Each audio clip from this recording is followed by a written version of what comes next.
తండ్రి విందు పాట పాడుకుందుము.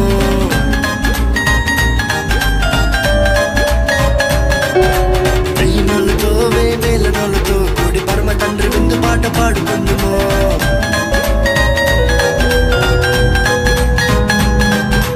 ఎన్నెన్నో ఇంకా ఎన్నో మేలున్న దివ్యలోకమందు చింగిలేసాయి.